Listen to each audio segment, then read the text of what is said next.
Hallo graad 12, welkom by vandag se teorie video. Ek hoop dit is vir jou die moeite werd om dit te kyk. So, ja, hier is nou maar net 'n kort PowerPoint van 'n paar riglyne wat om te gebruik in 'n teorie vraestel en dan ook so 'n paar terme en ek gaan ook 'n Mr. Long video vir jou wys wat baie oulike flashcards het wat jy kan gebruik om sekere terme te leer wat jy dalk mee sukkel en daar is quizzes wat jy dan ook kan gebruik om seker te maak jy ken jou werk. Sterkte en hard leer, ek hoop jy geniet die res van die slideshow. Goed, as ons kyk na 'n paar algemene wenke, baie belangrik, lees en weer eens lees. Lees jou vraag deeglik deur, verstaan wat hulle vra, verstaan wat hulle wil hê jy moet beantwoord. Moenie noodwendig vaskyk in die scenario wat hulle vir jou gee nie. So, vra jouself af, wat wil hulle hê? Hulle wil byvoorbeeld die nadele hê van wat? Wat se nadele wil hulle hê? En hoeveel daarvan wil hulle hê? En onthou, as dit 'n lysie is, om bullets te gebruik. So lees, dis baie belangrik. Jy kan selfs 'n highlighter gebruik in jou vraestel, om dan vir jouself te highlight. Hulle soek die nadele van flashskywe, byvoorbeeld. Wees versigtig vir die nie-vrae. So lees mooi, wil hulle nie die regte antwoord hê nie, of wat hulle wil hê. Nommer korrek soos die vraestel genommer is. En moenie enige vrae ooplos nie. Goed, so as ons by die kortvrae kom, dit is dan nou vraag 1, 2 en 3. Dit is gewoonlik waar jou monkey puzzle vrae is, A, B, C of D, waar jou waar en onwaar vrae is en waar jou paskolom A by kolom B. So beantwoord hierdie vrae eerste, want dit gaan beslis vir jou vinnig vat, dit gaan nie lang tyd vat nie. So beantwoord hierdie eerste. Jy kan hulle onder mekaar nommer en jy kan vraag 1 skryf, nommer 1, 2, 3, 4, 5, 6, 7, 8, 9, 10. Los 'n lyn oop, vraag 2 nommer die res, dan vraag 3 nommer. As jy nie weet nie, by die alfabetiese nommers, by die monkey puzzle of by die paskolom A by kolom B, dan raai. Moet dit nie ooplos nie, want net dalk raai jy reg. En moenie meer as een antwoord raai nie. So jy kan nie byvoorbeeld skryf, dit is A of H nie. Hulle mag jy dit merk nie. So asseblief maak seker, jy skryf net een alfabetiese nommer neer. En dan skryf duidelik. Mense kan sien wat se letter hierdie is. Is dit nou 'n B of 'n D, is dit 'n A of 'n D, is dit 'n G, wat se letter is dit? En skryf al hierdie letters by hierdie tipe vrae in hoofletters. Dit merk net makliker. Nie lopende skrif hoofletters nie, los hoofletters. Waar en onwaar moet jy korrek beantwoord, so maak seker dat jy dit reg antwoord. So by die waar, dis maklik, jy skryf net waar. By die onwaar, moet jy seker maak, jy skryf die woordjie onwaar, en dan die woord wat onderstreep is, moet jy reg maak. Jy moet die regte antwoord gee vir die woord wat onderstreep is. Nie vir die hele sin nie, net vir die woord wat verkeerd is. So, onwaar en dan net die korrekte woord. Geen sin, niks nie. En dan, as jy by die waar en onwaar seker is, raai eerder waar. Want as jy net onwaar skryf, gaan jy nie die punt kry nie. Jy moet die woord reg maak om die punt te kry. So raai eerder dan net waar, dalk is dit reg. Hier is ons dan nou by die lang vrae. So weer eens lees en lees. Maak seker wat hulle vir jou vra, maak seker jy verstaan die vraag, highlight indien dit nodig is. Begin elkeen van hierdie vrae op 'n nuwe bladsy. So as jy klaar is met vraag 4, moenie aangaan na vraag 4 nie. Gaan blaai om na volgende bladsy toe. Begin vraag 5 op 'n nuwe bladsy. Los 'n lyn oop tussen elke liewe vraag. Al is dit 2.1.1 en 2.1.2. Los 'n lyn oop tussen die twee. Dis baie belangrik, sodat hulle duidelik kan sien daar's verskillende antwoorde vir verskillende vrae. Dan skryf leesbaar weer eens. Moenie te lank uitbrei nie. Skryf kort en kragtig, kom tot op die punt. en skryf leesbaar. Moet ook die verskillende skryfstyle gebruik nie. Dalk skryf jy nou vas en later begin jy somme vasskryf, stiek met een skrif. En dan wees versigtig vir bulletlyste. As jy bullet, dit is 100% reg, jy mag dit doen en dit is ook makliker om te merk en so aan, maar net die eerste 2, soos kom ons sê, hulle vra nou vir 2 voorbeelde, net die eerste 2 word gemerk, al het jy dalk 7 neergeskryf. So maak seker jou eerste 2 is reg. Indien jy 'n vraag vergeet het, so kom ons sê is by vraag 4, en jy het vraag 4.9, die laaste vraag vergeet, en jy kom dit agter op die einde. Dui dan net daaraan, by vraag 4, 4.9 op laaste bladsy, en dan gaan beantwoord jy daai vraag op die laaste bladsy. Dan sal hulle dit net daar gaan soek, maar hulle gaan nie weet waar om te soek as jy dit nie vir hulle aandui nie. So dui net asseblief aan waar jy daai vraag dalk vergeet het. Goed, so beantwoord al hierdie vrae in al die afdelings. So in afdeling A, B, C, beantwoord al die vrae. Jy kan nie net sekere vrae beantwoord nie. Kyk na die puntetoekenning. So as 'n punt 1 punt tel, dan weet jy moet 1 feit neerskryf. As 'n vraag 4 punte tel, dan weet jy moet 4 feite neerskryf. So maak seker van die puntetoekenning. Jy kan nie net 1 woord skryf soos goedkoper of vinniger nie. Beantwoord in sinne, maar kom tot die punt. So gee altyd 'n rede vir jou antwoord. Jy kan skryf, okay, dit is goedkoper as, want, dit is die rede. Dit is vinniger, want, dit is die rede. So gee altyd 'n rede vir jou antwoord. Dan verseker dit dat jou antwoord reg sal wees. Goed, hierdie is net 'n strategie wat jy kan gebruik indien jy wil. Jy hoef dit glad nie te gebruik nie. Dit is maar net 'n strategie wat dit dalk moontlik vir jou makliker sal maak. So vrae 1, 2 en 3, dit is mos nou jou kortvrae, jy gaan hulle eers beantwoord. Onthou net gou so weer eens, jy moet onder mekaar nommer hierso, so 1, volgende lyntjie 2, volgende lyntjie 3, moenie langs mekaar nommer nie. Okay, goed. Dan vraag 4, 9 en 10 is jou langer vrae. Hulle tel so tussen, wel, gewoonlik so 25 punte, elkeen van hulle. So, jy kan so maklik 75 punte dan wees, wat jy beantwoord. Jy kan dan eers vraag 4 beantwoord, dan vraag 9, dan vraag 10, en hierdie is ook bietjie meer jou toepassingsvrae. So, jy kan hulle dan tweede beantwoord na jou kortvrae, en dan gaan jy na vraag 5, 6, 7 en 8 toe. Hulle is jou korter vrae, en jou makliker vrae om bietjie te beantwoord.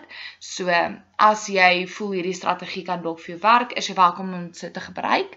Andersins is jy welkom om dit net te beantwoord, soos wat jy gewoond is om dit te doen. Soos jy teen die tyd weet, is hierdie die uitleg van jou vraestel. So, los die moeilike vrae in jou leestyd, kan jy sien wat se vraag gaan jy dalk mee sukkel, so los hulle dan vir laaste.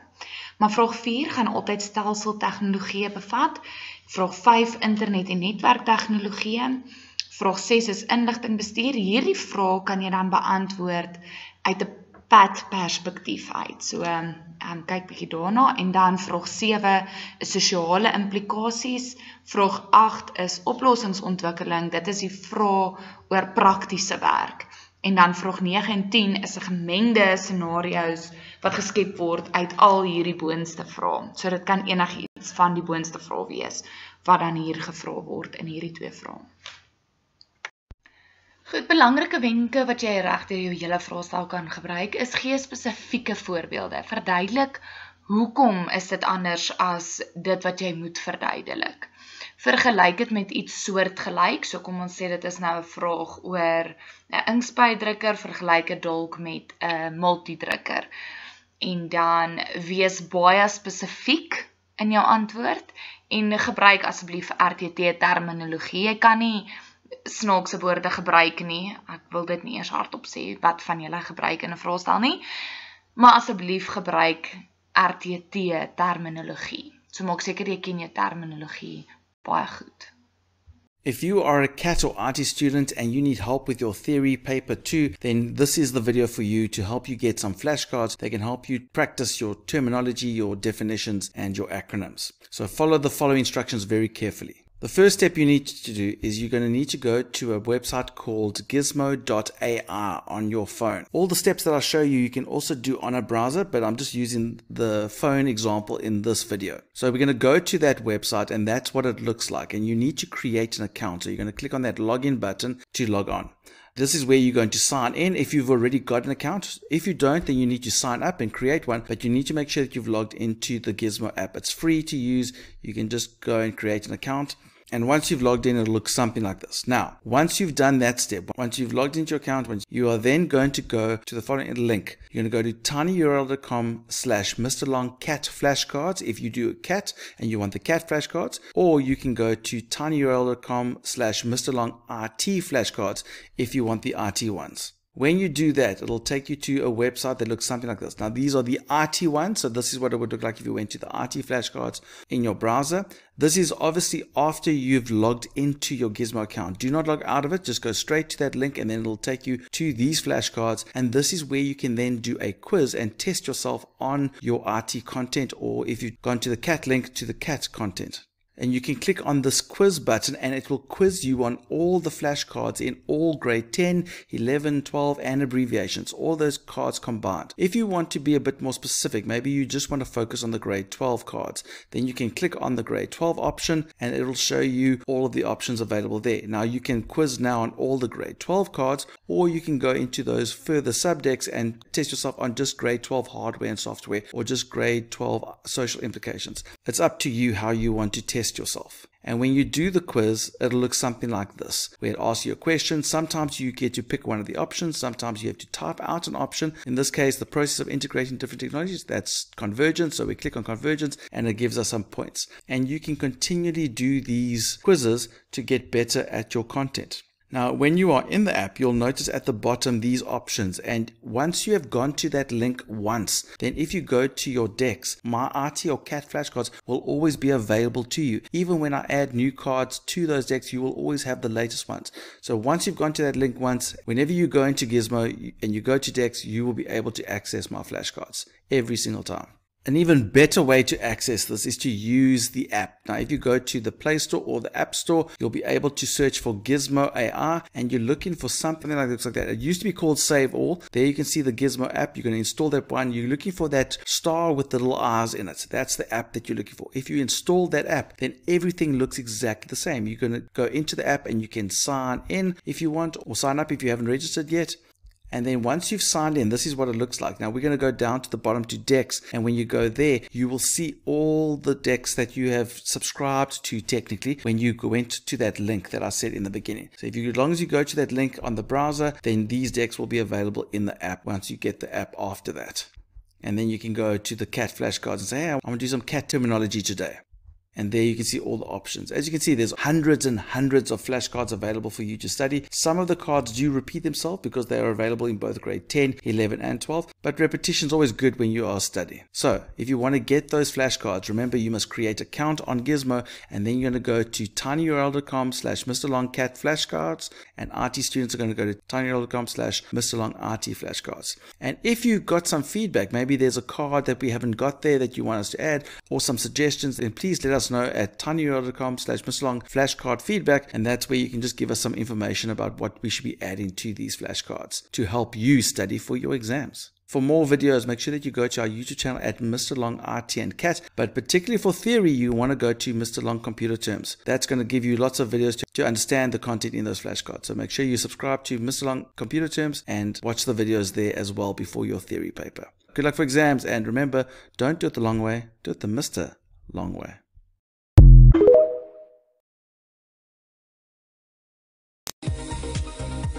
3D printing is a technology that lets you take a digital file and turn it into a physical product. Almost anything you can imagine, people are creating. I think it's going to open up whole new opportunities in areas of mass customization. Unlike with music or movies, with a 3D printer, a lot of things that are printed aren't protected by copyright. One of the really cool things about 3D printing is it really changes the dynamic of a consumer culture. It turns you from being a passive consumer to an active creator.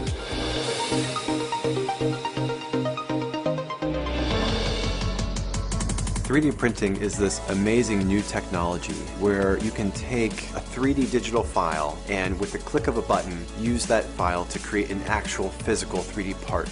So how does a 3D printer work? The first step is to get a 3D file, and you can get your 3D file in one of two ways. One, you can simply download the file from the internet. The second way is you can design your own 3D part. The software is going to slice your part up into layers. By building a part layer by layer, you're able to create a plastic part in 3 dimensions, and the possibilities are limited only by your imagination. People will create their next big invention, or engineers and designers create small production runs or little prototypes. Teachers can use it to print out teaching aids. If a teacher is doing a little lesson on a ship, they can actually print out a sailing ship and pass it around the class, and people print out things for around the house. iPhone cases are pretty big. You break a towel hook, you can print out a new one. We want to make 3D printers at a price that the average person can afford and also easy to use. We're already seeing late stage early adoption of 3D printing, but for me the exciting thing is what's to come. Shapeways is an online 3D printing community and marketplace. Anyone in the world can upload their 3D model and we'll print it for you. And then also, if you decide you want to make it for sale, you can sell it and we'll produce it on demand for that customer wherever they are in the world. You can essentially bring a product to market with no risk. You don't have inventory anymore. You don't have to make sure that there's a market ready for your product. If you sell one, that's awesome. If you sell 10,000, then all of a sudden you have a passive income model, and that radically changes the economy. Usually to bring a product to market takes a year, and then you have to find the manufacturer and the investor, and so it's going to force us to change the way we think about not only buying products but how they're made. One of our colleagues broke his stroller and it would have cost him something like $250 to get that part in the mail from the stroller company, and he literally just 3D printed a stroller part and got it for $20. You have this explosive technology where everything is made just for you but at the price and quality of something you buy in a store. This could be a scary technology for some companies, because what does that mean for seasons now? You have infinite inventory, and what does it mean for scarcity, which is one of the core tenets of so many industries? I think it's very similar though to social media or other tools of engagement where you're afraid to see what that would mean to let consumers co-create with you or to really rethink your traditional manufacturing process because you have so many middlemen. I think we just have to stop thinking that you need to reach 100,000, 1 million people for something to be successful. Customization is really changing the way that we have to think about design and production as well. People who make money by selling things that are all of a sudden easily copied with a 3D printer are going to be worried that people are going to be making unauthorized copies with those 3D printers. And I think one of the challenges for them is going to be, well, how do I react? Objects that are artistic objects, that are objects that you would hire an artist to make, those things are all going to be protected by copyright. But those objects that actually do things, that have a use besides just sort of entertaining or looking nice, a lot of those are going to fall outside of the scope of copyright. They might be protected by patent, but a lot of them won't be protected by any sort of intellectual property at all. And as a result of that, you can use them or improve upon them or build on them as much as you want, and no one can stop you. 3D printing right now is at its very beginnings. And so you don't have a lot of case law about everyday people making exact copies of physical objects, and certainly not a lot of case law about people being able to do that on a large scale. The good thing, hopefully, is that the industries that are disrupted by 3D printing have the model of the music industry to maybe learn from. The music industry, when someone started copying things, decided the best thing to do was take their time and their money and invest it in suing everyone they could find and try and stop the progress of technology. That didn't work very well. And so the hope is that these creators, when they see this new technology, they capture some of the upside and they say, oh, wait, this can change my business for the better. And they do that. It's a hard thing to do, but the music industry has taught us that it may be the thing they have to do. 3D printing is going to have a profound impact on all of us, whether you consider yourself a designer or not. In the future, there are going to be 3D printers that will allow you to actually create three-dimensional structures out of living cells. And they can build very complex structures like blood vessels or skin tissue. And the idea there is that in 10 or 20 years, these scientists are going to be able to 3D print tissue that can replace damaged vessels of the heart, or they're going to be able to print replacement organs. So you won't have to go to find an organ donor anymore. You'll just be able to have one 3D printed at the hospital based on your own cell and your own genetic genetic makeup. Right now at MIT, scientists are working on 3D printers that would actually allow you to print food.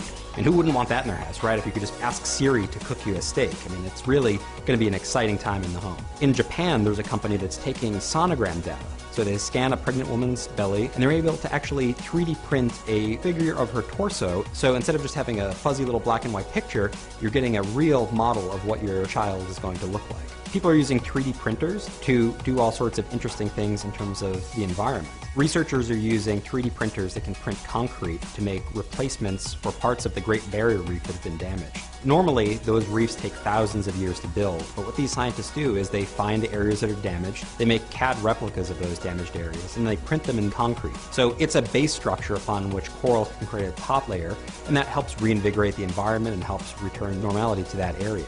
I mean, one of the coolest things about 3D printing is that it's a community that never stops innovating. There are hundreds of innovators who are making little tweaks to these products, who are trying out different things, and so it really gives everybody an opportunity to create anything they could imagine.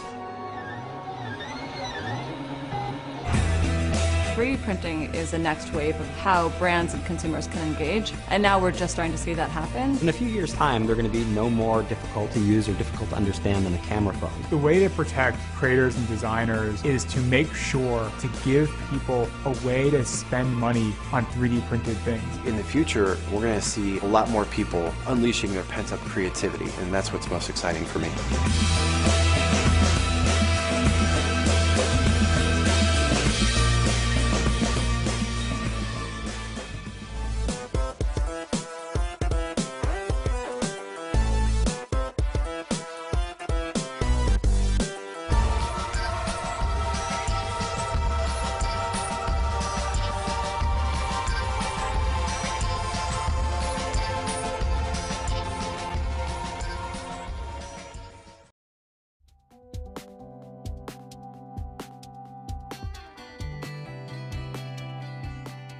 Geotagging is the process of adding geographical identification metadata to various media such as photographs, videos, websites, or text messages. Sound confusing? It's not, I promise.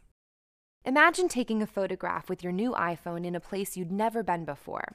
What if you could mark the precise location of where the photo was taken?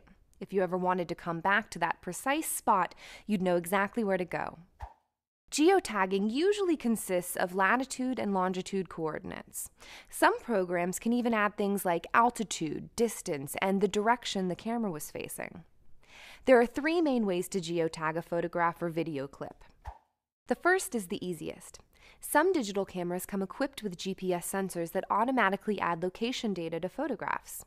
You may be wondering if you have a camera with a GPS sensor. If you have a smartphone, chances are you do. Most smartphones today have GPS sensors on them that are capable of adding geotags to the photos you take with them. The second, and perhaps the most popular way of adding geotags to a photo, is done through software after a photo has been taken. Most popular photo editing software like iPhoto or Adobe's Lightroom allow you to add locations to pictures when you import them from your camera to your computer. Check the instructional guide for your specific software to learn how to do this if you're interested. Finally, popular photo sharing sites like Flickr and Picasa encourage users to tag their photos with things like location, time, or subject matter. This allows photos to be tagged after they've been uploaded to the internet. Be sure to check the privacy settings of whatever online photo sharing site you use to make sure you're only sharing photos to the audience you want. Now that we understand what geotagging is and how it's done, let's take a look at some of the privacy and security issues that can arise from their use. We'll do that in the next episode at www.securitymatters.iu.edu.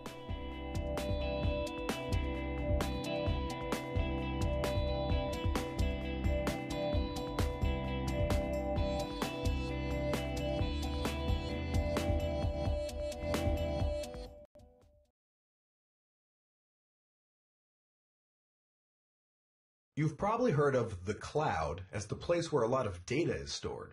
What exactly is the cloud? Let's consider a scenario you may have experienced yourself. You're sitting at home working on a somewhat lengthy email on your laptop. Your phone rings and your friend invites you out for coffee. You're not quite done with your email yet, so you hit save. You meet your friend at a nearby coffee shop. After coffee, you decide to linger around and return to your email. You open up your email on your phone, do some tweaking on your email message, and hit send. You return home, and a little later, you get a reply to your email. So here's the $64,000 question. How did your email get from your laptop to your phone? More broadly speaking, where are all your emails stored? Or for that matter, where are all your files stored? Well, some files are most likely stored on the hard drive of your computer. For example, if you open up a word processing application, type up an essay, and save it on the local drive on your computer. You can open up a file management application and see the file sitting there on your drive. But what about your email, or your bank account information, or your status updates on a social network? Let's say your email address is smartstudent@abcmail.com. You signed up online with the ABC company to use their email system. This means they run computer systems to manage all the emails for you. The emails do not typically reside on your local computer. So when you hit save on your laptop, the email is stored on one of the computer servers of the ABC company. When you access your email on your phone, the email is downloaded from these servers. Then, when you hit send, it is routed by these servers to the recipient. That's the answer to the $64,000 question. So what if the physical address of the ABC company is 123 Main Street, small town, USA? What if you were to go to that address and walk into their office? Could you find an actual computer or hard drive where that one specific email is stored, and could you find it? Possibly, but not likely. It is much more likely that the ABC company runs a number of different servers in different locations, and your specific email could be anywhere in the system. The ABC company may not actually have its own computer servers and instead rent out storage from another company, so your email message could literally be stored anywhere in the world. Welcome to the cloud. So what exactly is cloud computing? Cloud computing uses a large number of networked computers to provide services to users, such as running software applications, accessing databases, and file storage. These are normally services you would get from a single computer or from a computer server. In the cloud, however, you cannot point to one single computer as the device that is providing you the service. It's the entire network. In cloud computing, the network of computers does the heavy lifting, such as running software and storing files. The computer of the user only needs to run software to interact with the cloud, known as interface software. Email is a very good example of this. You may use a web browser for your email. You use this to receive, read, delete, write, and send messages. The actual email software and the files are not on your computer, but in the cloud. One of the benefits of cloud computing is that sharing resources leads to economies of scale. Instead of every small organization building its own network for services and storage, it is more efficient to have a few organizations build this network for others to use at a cost. The analogy is often made with electric utilities. We are now so used to having a handful of utilities provide electricity to all of us that we don't think of generating our own electricity for our own use, although solar panels are changing this. A similar argument could be made that computer services are like a utility. Another benefit is that the entry cost has become very low. A very small organization can get access to sophisticated services at a relatively low cost, since it does not have to build the entire infrastructure itself. Cloud computing also creates flexibility. You can access any of the information in your organization anywhere on any device. You don't have to go back to the office to look up something, or wait until you return from your trip to work on that memo. Everything can be right there at your fingertips. That is, if everything works smoothly. There are also a number of concerns related to cloud computing. The biggest concerns are security and privacy. If you're using cloud computing, you are handing over all your important information to another organization. You are trusting them that they will manage your data securely and won't share it with anyone else. There have been numerous articles in the news over the past year that have raised doubts in this area. Cloud computing uses a network of computers to provide services that otherwise would be provided by a single computer or computer server. Cloud computing makes more efficient use of computer resources, lowers entry cost for using sophisticated servers, and increases flexibility. Major concerns over cloud computing include security and privacy. In a typical day, you probably use several different computer networks.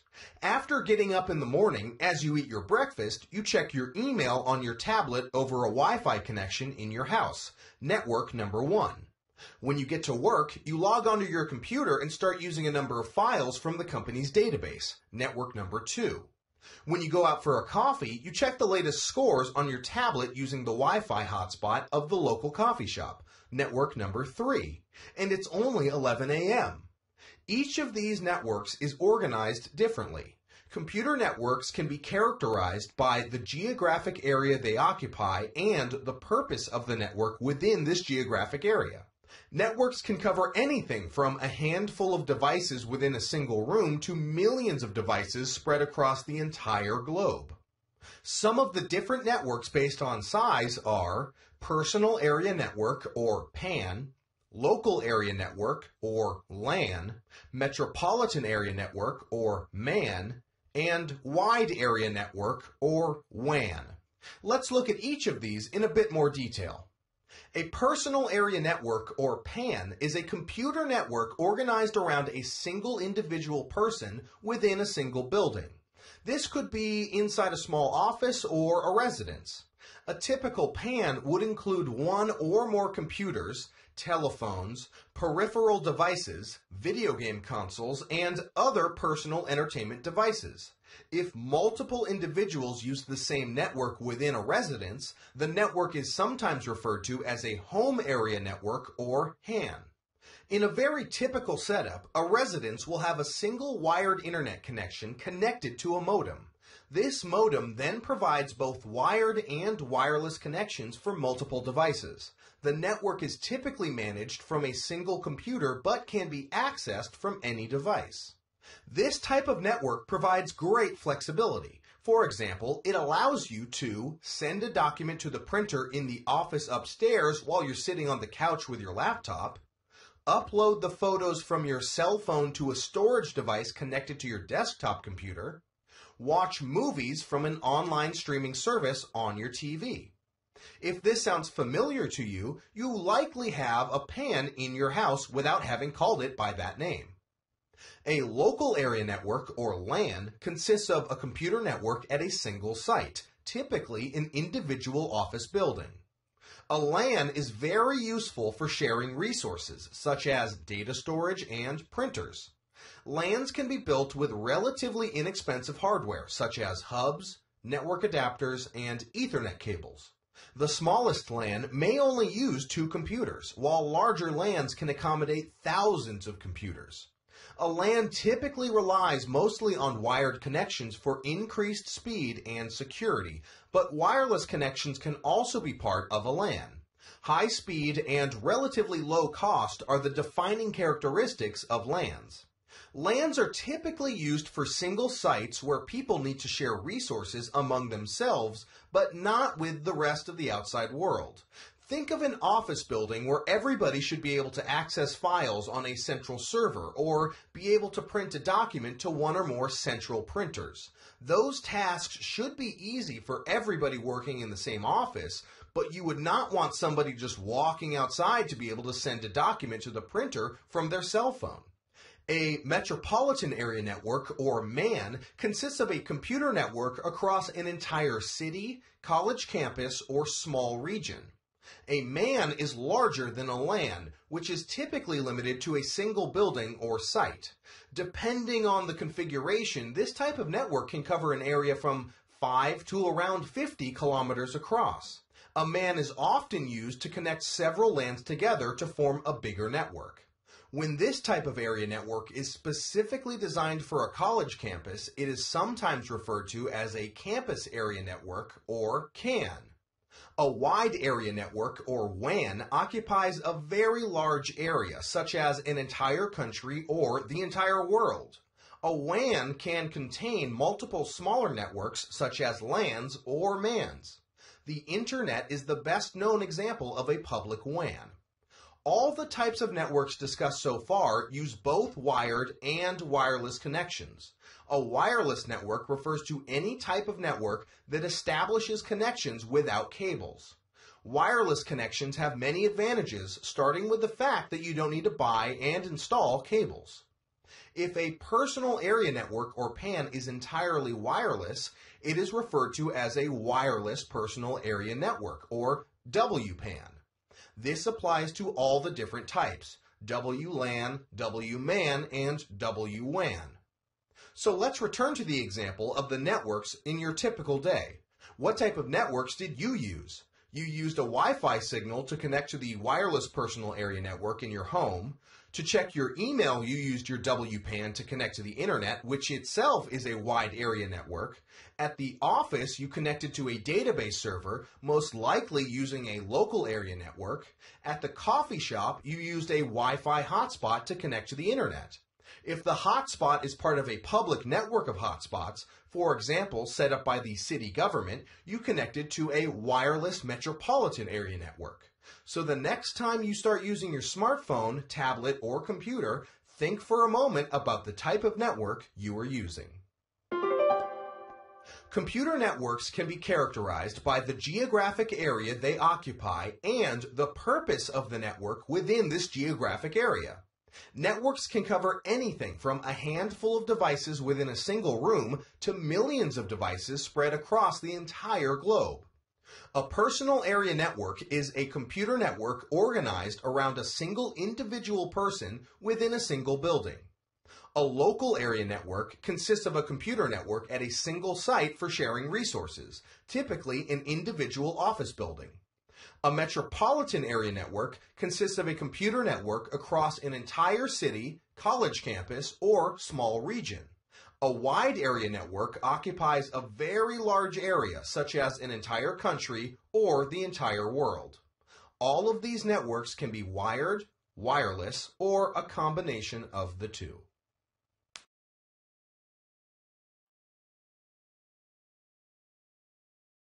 Amber rolls out of bed, makes a cup of coffee, and heads to her home office. She has a short commute to work, just a walk across the hall. She doesn't even have to shower, dress, or do her hair because none of her coworkers will see her. These are some of the perks of telecommuting. Telecommuting is a term used to describe working from home or while traveling using a computer linked to your place of employment. An increasing number of professionals work remotely from home or the road, just like Amber. Telecommuting has a number of potential advantages, including less stress, time saved by eliminating the commute, money saved by eliminating gas, clothes, and parking, employment opportunities for disabled people or those that can't be out of the home, and the ability to control and manage one's schedule. Amber particularly enjoys the flexible schedule telecommuting provides. She can attend her children's school functions during the day, go to the doctor's office, or meet up with friends for a long lunch. The downside to telecommuting is that at times Amber feels a bit isolated due to the lack of social interaction. She misses the chit-chat she would engage in with coworkers at the office. The benefits of telecommuting affect more than just the employee. The organization will experience benefits from telecommuting as well. They may notice increased productivity, reduced real estate costs, greater staffing flexibility, retention of skilled employees, and lower labor and absenteeism. The disadvantages to the employer are difficulty supervising work, data security problems, training costs, and the cost of purchasing and maintaining telecommuters' equipment. Information technology has changed and reshaped job design in a number of ways. Telecommuting is one way that jobs have been redesigned, but there are many other changes that benefit both the employee and the organization. Job design is the process of defining how work will be performed and what tasks will be required to fulfill the position. Job redesign is a similar process that involves changing an existing job design. The purpose of job design is to increase employee motivation and productivity. Job redesign has eliminated monotonous tasks that office and factory workers had performed. This enables people to concentrate on more complex and interesting assignments that require greater skill levels. It has also increased productivity of managers and expanded their span of control to allow them to supervise a greater number of employees. This has created flatter organizations with fewer levels of management. It increases employee productivity, restructures job content to engage employees, and changes the skill requirement in many jobs. The new system implemented by Amber's employer allows for virtual employees working on a team to collaborate more easily and effectively. This greatly increases productivity and lessens the time required to set up meetings and organize the group. Amber can spend her time on more important tasks. Collaboration is a critical part of business. Amber frequently works as part of a virtual team for the collaboration of various projects. A virtual team is a group of individuals working together from dispersed geographic location whose members telecommute. Virtual teams are supported by various hardware and software technologies that enable effective communication for the team to communicate and collaborate. There are a number of benefits to working as part of a virtual team. Amber enjoys being able to work from anywhere at any time. She can even work while laying on a lounge chair beside her pool. She can work with others in various locations that have unique talents and skills. Best of all, there is no commute time. Virtual teams are a benefit to the organization for several reasons. They cut travel, relocation, and real estate costs. Virtual teams also enable the organization to seek assistance from experts in the field or talented individuals with knowledge that is hard to come by. Computers and information systems are a part of the job environment that may negatively affect health and safety. Repetitive stress injury, RSI, is a common workplace occurrence. RSI occurs when groups of muscles are forced through the same repetitive action repeatedly. Amber spends her days typing away on her keyboard. She makes thousands of repeated movements day in and day out. This has led to the development of carpal tunnel syndrome, or CTS. CTS is one common computer-related repetitive stress injury. CTS is a condition in which pressure on the median nerve through the wrist's bony structure produces pain. It is caused by constant repetitive keystrokes. RSI can be costly to organizations, and lawsuits have even been filed against computer manufacturers because of the inappropriate design of keyboards that are believed to cause CTS. Amber experiences pain from the condition and may eventually require surgery. Designers are aware of the potential problems associated with prolonged use of computers and information technology devices. They have attempted to improve their designs in order to reduce the health risks. Ergonomics is the science behind fitting the work to the person, not fitting the person to the work. It is the design of safe and comfortable equipment. Ergonomics is all about making a person's work environment comfortable and efficient. Some ergonomic products that Amber uses are chairs contoured to the body to prevent backaches and wrist supports to reduce repetitive stress injuries. Information technology, and especially the World Wide Web, has been responsible for many organizational changes, including job design, teamwork, and how we commute to work. Information technology has changed and reshaped job design to enhance employee motivation and productivity. Telecommuting is one example of the way jobs have been redesigned. Telecommuting is a term used to describe working from home or while traveling using a computer linked to your place of employment.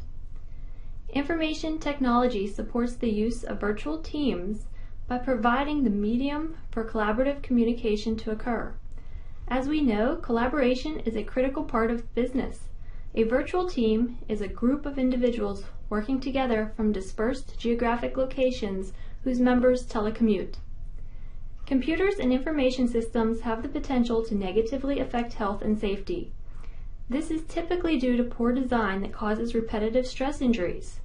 A repetitive stress injury occurs when groups of muscles are forced through the same repetitive action repeatedly. Ergonomics helps to reduce these risks. Ergonomics is the science behind fitting the work to the person, not fitting the person to the work. It is the design of safe and comfortable equipment.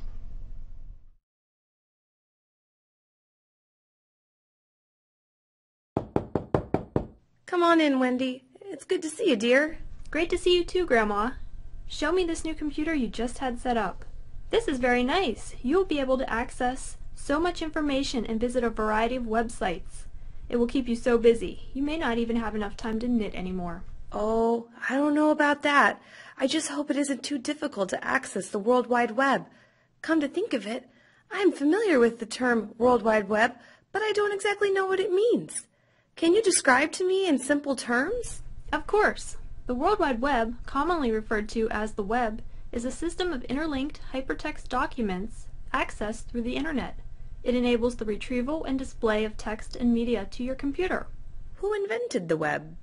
The World Wide Web was developed by Tim Berners-Lee in 1991. It began as a project at the European Particle Physics Laboratory, referred to as CERN. Berners-Lee, being familiar with hypertext, or linked words within text used to jump to other text or documents, proposed the idea of creating a global hypertext system. This system would allow individuals to link their documents together to create a web of interconnected documents.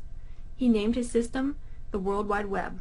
The World Wide Web's full potential was not realized until Mark Andreessen, an undergraduate student at the National Center for Supercomputing Applications at the University of Illinois, realized the vast public potential the web had. His vision was to go beyond text and create hypermedia. This included linking graphics, sounds, and video elements. The first graphical web browser was born. It was called NCSA Mosaic. With this development, the Internet spread rapidly into homes, businesses, and higher education institutions. You know a lot about how the web was created. How does it actually function? The World Wide Web is based on several different technologies that make it possible for users to locate and share information through the Internet. These include web browsers, hypertext markup language, and hypertext transfer protocol. To access web pages, you must use a web browser, usually referred to as a browser. Web browsers are programs that display text, data, pictures, animation, and video on the Internet. Web browsers provide the software interface that enables you to use your mouse to click hyperlinked resources on the World Wide Web. Web browsers were initially only used for surfing the web.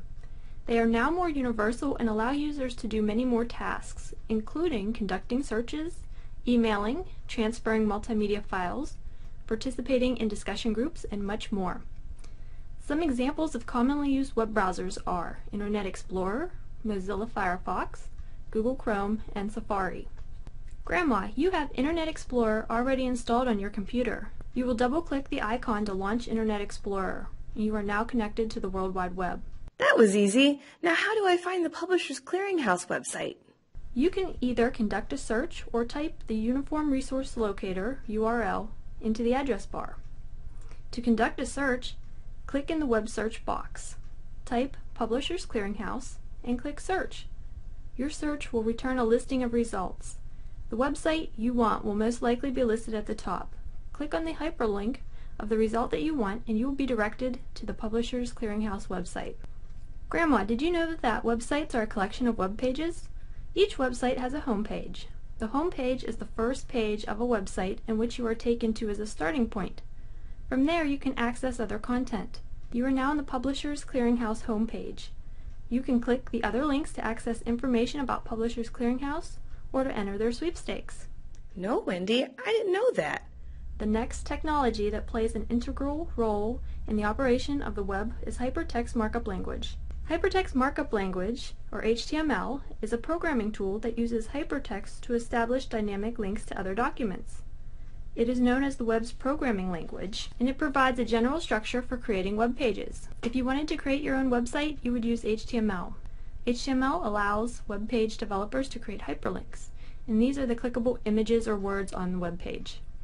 Clicking on a hyperlink will take you to another web page or a file specified by that link. Then we have Hypertext Transfer Protocol, or HTTP. HTTP provides the rules which allow requests and file transmissions to occur between web browsers and web servers. HTTP is a protocol used by the web which dictates how messages are formatted and transmitted. When you type in a URL to your web browser, the HTTP protocol command is sent to the web server and instructs it to retrieve the desired web page. Hypertext seems to be the key word when we discuss the web.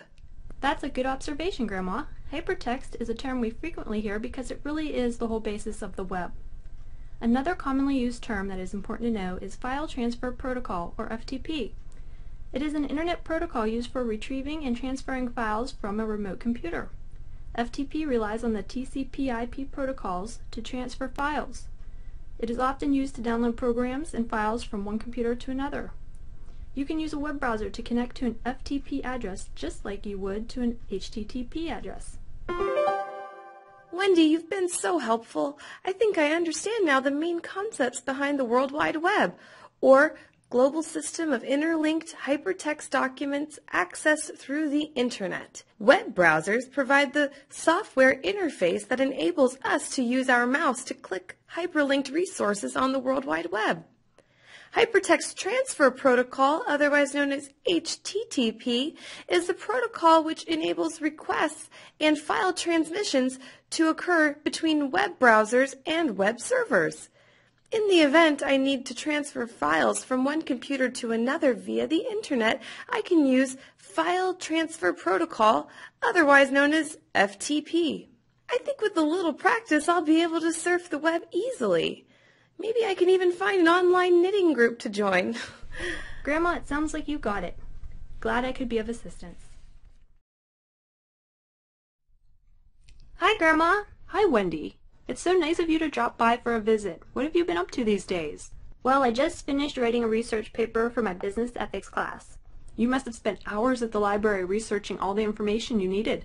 Actually, Grandma, I was able to conduct all of my research on the internet from my dorm room. Really? I hear so much about the internet, but I really don't understand what it is, how it works, or who even came up with the whole idea. It all baffles me. I hear the term internet used frequently, but what does it really mean? The internet is a worldwide system of computers and networks linked together. These computers and networks, which are scattered across the globe, vary in shape and size. They cooperate with each other in order to exchange data through a wide variety of network technologies. Words, images, sound files, and software can all be transmitted through the internet via the telephone system, copper wires, cables, optical fibers, or radio waves. What is most unique about the internet is that no one owns it and there is no formal managing organization. So who created the internet? The internet began as a project for the Department of Defense in 1962. ARPA, or the Advanced Research Projects Agency, was responsible for designing a computer network for military use. The goal was to ensure functionality even if connections between computers were severed. The idea was to create a network that could send and receive transmissions through different data paths, rather than just one. This network was called ARPANET. When it was completed in 1969, the network linked the University of California at Los Angeles, the Stanford Research Institute, the University of California at Santa Barbara, and the University of Utah. More and more networks were added to ARPANET. By 1981, another network was developed for colleges that were not able to access ARPANET. This nationwide network was called the National Science Foundation Network, or NSFNet. By the early 1990s, many networks were leaving ARPANET for NSFNet due to the enhanced speed. NSFNet became known as the Internet. Wow! The internet has quite a history. I never would have guessed it. So how does the internet work? It seems so mysterious given the way information from all over the world can be accessed. Yes, Grandma, it does seem mysterious, but there is a logical explanation for the functioning of the internet. Since the internet is comprised of a global network of computers, there must be a way to identify each computer and device connected. That's where Internet Protocol, or IP, comes in. Everything connected to the internet has an IP address. That includes computers, servers, cell phones, and any other equipment. All of these have a unique IP address in order to connect to the internet. The IP address allows each computer connected to the internet to be identified. The IP address is like your home address. If someone wants to send you a letter, they need to know your full address. The IP address will take the form of 4 sets of numbers. Each number must be between 0 and 255. For example, 12.125.30.102 is a sample of an IP address. I see. That makes sense. In order to connect to the Internet, your computer is routed through the Internet Service Provider, or ISP. An ISP is a company that provides access to the Internet. Examples of common ISPs are Comcast, Verizon, AT&T, Earthlink, and Time Warner Cable, among many others. Okay, I'm familiar with many of those companies. In fact, my telephone service is through Verizon. Exactly. Those companies not only provide telephone service, but Internet service too. Once your computer connects to the Internet, it must be able to communicate with other computers and devices. Computer networks have rules for communications known as protocols. They are necessary for proper communication to take place. Transmission Control Protocol Internet Protocol, or TCP/IP, is a communication protocol suite that is particularly important for the Internet to function. Simply put, it establishes rules for how information passes through the Internet. When you want to send and receive information over the Internet, the TCP/IP protocol suite is what makes it possible. The Domain Name System, or DNS, is a distributed database comprised of the websites on the Internet and their corresponding IP addresses. Think of the DNS as a telephone book.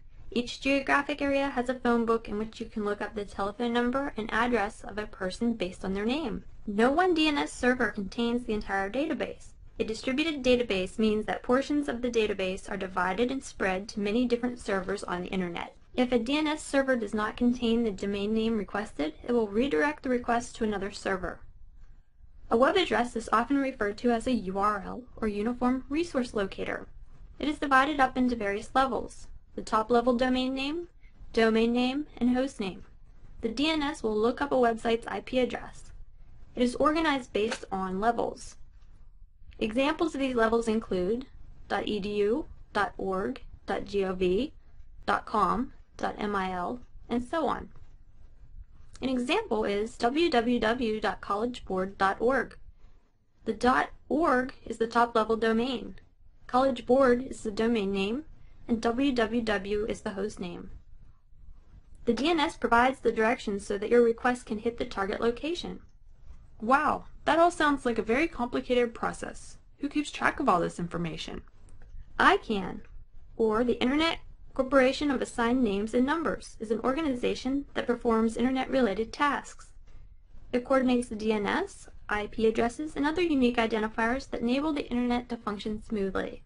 It sounds like they have a lot of responsibility. But Wendy, I'm still a bit confused. How does a web page appear on the computer screen? I think I may be able to explain this best with an example. Let's say I want to jump on the computer and visit www.yahoo.com. This is the Internet. To access the Internet, you must open your web browser on your computer in order to connect to a website. An electronic request in the form of packets or small bundles of data is sent from your computer through your modem to your ISP or Internet Service Provider. A modem is the device that converts digital signals to analog signals and back to digital signals for the transfer of data. In your web browser, you type in www.yahoo.com, and your ISP will send the request onto the DNS. When a match is found, you will be directed to the website's IP address and connected to the Yahoo server. A server is a computer connected directly to the Internet in which data, like web pages, can be stored and accessed. That server, which is Yahoo's server, will respond by sending a series of packets or small portions of information. Packets contain headers and footers with information that tells the computer what is in the packet and how it fits together with the other packets in order to create a full file. Packets can travel in multiple paths and often take the path of least resistance. Because packets can take a variety of paths, they can avoid congestion and reach their destination faster. When the packets get to your computer, they are arranged together using instructions and protocols. You can now see the Yahoo homepage on your computer monitor. This process is repeated as the user requests information from the Internet and servers respond to the user's request. Thank you, Wendy, for the great explanation. If I understand correctly, the Internet is a global system of computers and networks linked together. I am able to connect to the Internet through my Internet Service Provider, Each computer or device has an IP address in order to identify it, similar to the address of a person. Since it is unlikely most people will remember a series of numbers that make up an IP address, we type in a URL to the internet browser. The domain name system contains a listing of all the websites and their corresponding IP addresses in order to locate the information I am interested in. The DNS will find the correct IP address for the URL entered. A connection is established and the TCP/IP protocol suite is used to send and receive packets of information from one server to another in order to access the information I requested. Great job, Grandma. I think you have a good grasp on how the internet